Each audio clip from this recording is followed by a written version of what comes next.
ஜெய் ஸ்ரீ மாத்ரே நமக. ஜெய் குருதத் ஜெய் குரு பரசுராம். நமஸ்காரம். நான் கரூர்ல இருந்து வல்சலா பண்ணிக்க பிரசன்ன ஜோதிடர்.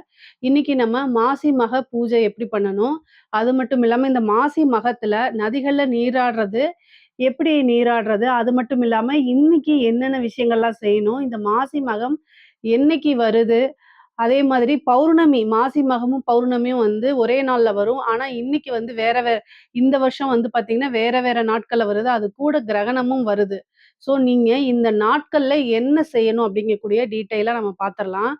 இந்த மாசி மகம் அப்படிங்கிறது வந்து என்னன்னா, சூரியன் கும்ப ராசியிலயும், சந்திரன் வந்து மக நட்சத்திரத்திலயும் பிரவேசிக்கக்கூடிய நாள் தான் வந்து மாசி மகம் அப்படின்னு சொல்லக்கூடியது. இது வந்து பொதுவா கும்பகோணத்துல இருக்கக்கூடிய ஆதி கும்பேஸ்வரர் கோவில்ல ரொம்ப விசேஷம். அங்க இருக்கக்கூடிய தெப்பக்குளம் சொல்லுவோம் இல்லைங்களா? அங்க வந்து தெப்போற்சவம் நடக்கும்.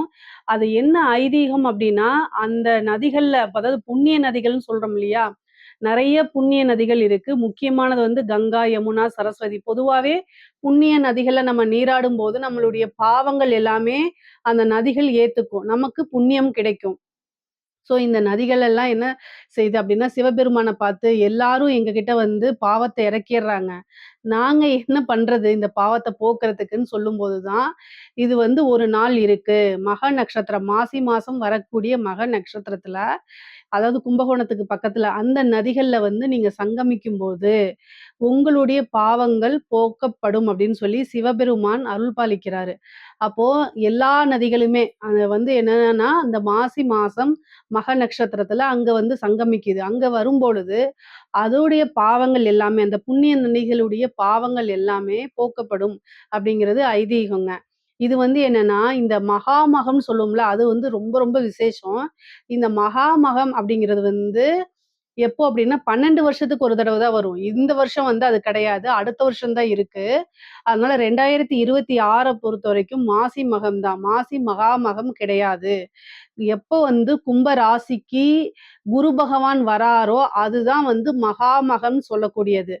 சூரிய பகவான் வந்து கும்ப ராசியிலயும், சந்திரன் வந்து மக நட்சத்திரத்திலயும் இருக்கக்கூடியது மாசி மகம். அது கூட குரு வந்தா மட்டும் தான் மகாமகம்னு நம்ம சொல்லுவோம்.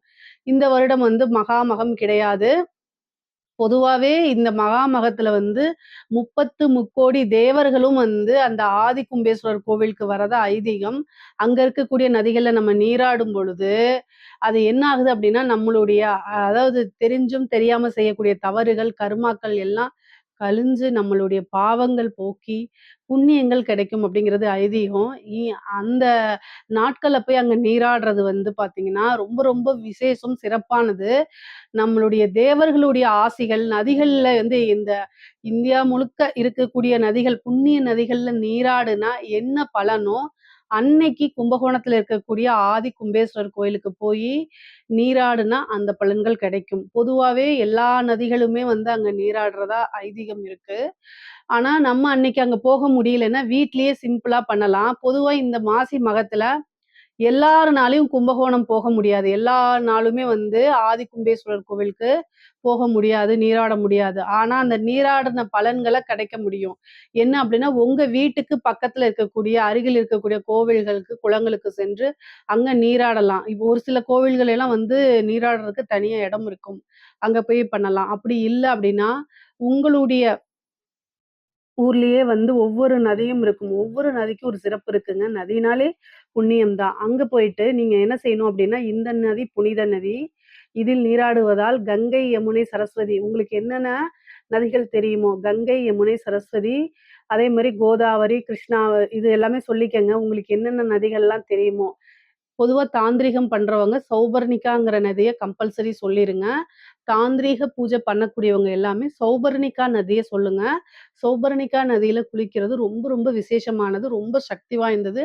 அம்மனுடைய முழு அனுக்கிரகம் கிடைக்கும். அந்த நதியுடைய பேரையும் சொல்லிட்டு, இதுல கிடைச்ச புண்ணியங்கள் எல்லாமே எனக்கு கிடைக்குதுன்னு மனசுல பிரார்த்தனை பண்ணிக்கிட்டு, நீங்க நதிகள்ல நீராடலாம்.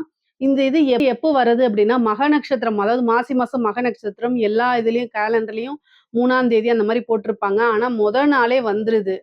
இத எப்படி பூஜை பண்ணணும்? என்னைக்கு இந்த நட்சத்திரம் இருக்கு? பௌர்ணமி என்னைக்கு வருது? அப்படிங்கிறத நான் சொல்லிர்றேன். அதாவது மக நட்சத்திரம் வந்து 2, 3, 2026 திங்கட்கிழமை காலையில 7:52 மணிக்கு வந்து ஆரம்பிக்குது. அந்த 7:52 மணிக்கு அதிலிருந்து அடுத்த நாள் 3/3/2026 செவ்வாய்க்கிழமை காலையில 7:18 மணி வரைக்கும் வந்து பார்த்தீங்கன்னா, மக நட்சத்திரம் இருக்கு.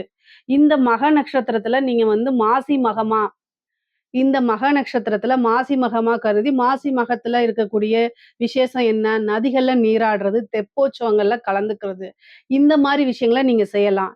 இதே மாரி பௌர்ணமி, அதாவது மாசி மகத்துல பௌர்ணமி இருக்குது. இந்த பௌர்ணமி பூஜையும் சேர்த்து நீங்க பண்ணணும் அப்டின்னா, அது பௌர்ணமி எப்போ வருது அப்டின்னா, 2/3/2026 திங்கட்கிழமை மாலை 5:59 மணியிலிருந்து அடுத்த நாள் 3/3/2026 செவ்வாய்க்கிழமை 5 மணி 7 நிமிஷம் வரைக்கும் பௌர்ணமி இருக்குங்க. அப்போ நீங்க இந்த பௌர்ணமி இந்த பௌர்ணமியில வந்து பௌர்ணமி பூஜை பண்றவங்க, அதாவது முக்கியமா இந்த சத்யநாராயண பூஜை, அதே மாரி அம்மனுக்கு கலசம் வச்சு ஒவ்வொரு பௌர்ணமிக்கும் பூஜை பண்ணக்கூடியவங்க இருப்பீங்க. அவங்க எல்லாமே இந்த மக நட்சத்திரமும் பௌர்ணமி இருக்கக்கூடிய முதல் நாள், அதாவது 2/3/2026 திங்கட்கிழமையே நீங்க என்ன செய்யணும் அப்டின்னா, ஈவினிங் வந்து நீங்க அம்மனுக்கு கலசம் வச்சு பூஜை பண்ணிக்கலாம். இல்ல என்னால வந்து பண்ண முடியாது அப்டின்னா, அருகில் இருக்கக்கூடிய கோவில்களுக்கு சென்று அம்மன் ஆலயமோ, எந்த கோவிலா இருந்தாலும் சரி, பெருமாள் கோவிலா இருந்தாலும் சரி, எந்த கோயில்னாலும் நீங்க சாமி கும்பிட்டுக்கலாம். உங்களுக்கு இந்த மக நட்சத்திரம் மாசி மகம் நட்சத்திரத்துடைய ஸ்லோகத்த நான் உங்களுக்கு குடுக்குறேன். அத வந்து நீங்க வீட்லயே பூஜை பண்ணாலும் சரி, அந்த மந்திரத்த அன்னைக்கு ஒரு நாள் தீபம் பொருத்தி சொன்னாலும் சரி, உங்களுக்கு மாசி மகத்துல நீங்க செய்த, அதாவது போய் நீராடுனதுன்னா என்ன பலன் கிடைக்குமோ, அந்த பலன் உங்களுக்கு கிடைச்சிரும். அந்த இது வந்து வீடியோ எண்டுல அந்த மந்திரத்த நான் உங்களுக்கு குடுக்குறேன். பொதுவா இந்த மக நட்சத்திரத்துல வந்து உங்களுடைய பிரார்த்தனை என்னவோ, அந்த பிரார்த்தனைய தர்மத்துக்கு உட்பட்டு நீங்க வந்து மந்திர ஜெபம் பண்ணீங்க அப்டின்னா, அப்படியே உங்களுக்கு பலிக்குங்க. பொதுவாவே இப்ப கடன் ரீதியா உங்களுக்கு பிரச்சனை இருக்கு அப்டின்னா, முருகனுடைய வழிபாடு, இல்ல நரசிம்மருடைய வழிபாடு. இந்த வழிபாடு பண்ணி மந்திரம் சொல்லி விரதம் இருந்து நீங்க பண்ணலாம்.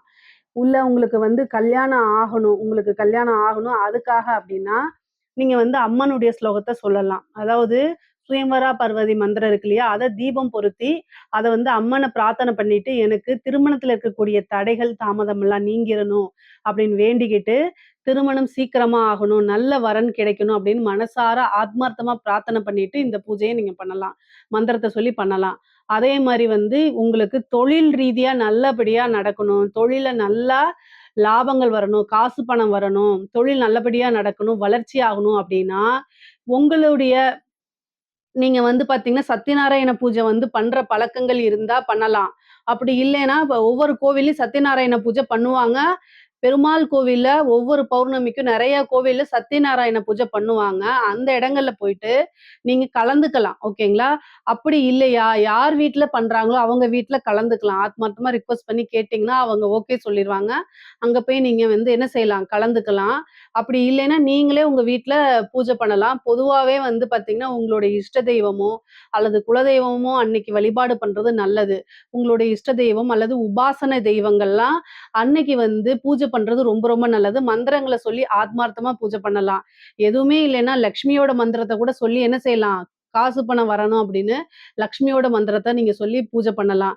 ஹெல்த் ரீதியா பிரச்சனைகள் இருக்கு அப்படின்னா, தன்வந்திரி பகவான வழிபாடு பண்ணலாம். அட்லீஸ்ட் இந்த மக நட்சத்திரம்ங்கிறது ரொம்ப விசேஷமான நட்சத்திரம். விசேஷமான நாளும் கூட. அன்னைக்கு உங்கனால என்ன முடியுமோ, புண்ணிய காரியங்கள செய்றது ரொம்ப ரொம்ப நல்லது.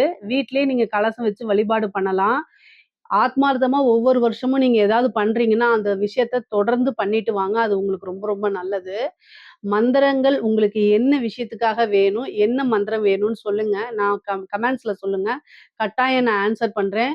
இதுல ஏதாவது சந்தேகங்கள் இருக்கு அப்டின்னா கமெண்ட்ஸ்ல கேளுங்க. கட்டாயம் நான் ஆன்ஸர் பண்றேன். நம்மளுடைய சேனல லைக் பண்ணுங்க, ஷேர் பண்ணுங்க, சப்ஸ்கிரைப் பண்ணுங்க. நன்றி, வணக்கம்.